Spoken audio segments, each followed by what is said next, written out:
So the aim of this video is to show you what we see more often than not as a common fault within most golfers that lack distance and control their driver, and something you can practice in the garden which will help to create a bit more distance and hopefully give the strike a little bit more consistency too, which will ultimately, as we know, give us the better shots.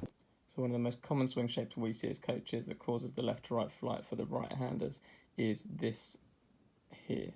Now you'll notice when we get the 3D image up, the lines travel out to the right in the backswing, down to the left in the downswing and cuts across the ball. This is going to create the left to right curvature for your right-handers, causing a bit of slice and losing distance.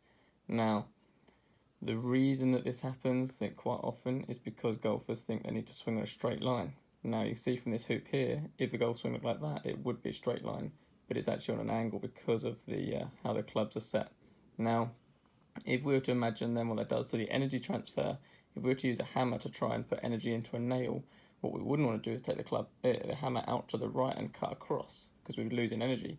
We'd want to come round and it create this more direct blow onto the nail, which actually in that move comes from a little bit around the body and a bit behind, rather than out and cutting across, which is why you can lose energy. Now here's an example of a more neutral swing, and one which is actually going to look closer to the angle that we had with the hoop.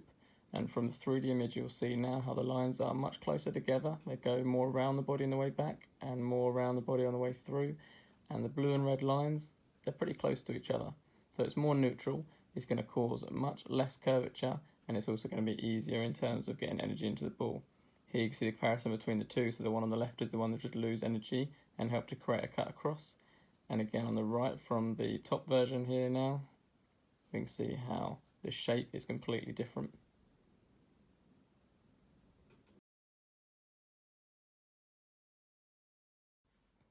So how do we create it? Well, give this drill a go at home, put a little tube down in line with where a target would be, start with some small swings creating a little curvature in the backswing so the club goes behind you and around, and then the same on the way through, and build up some bigger swings, gaining power as you go.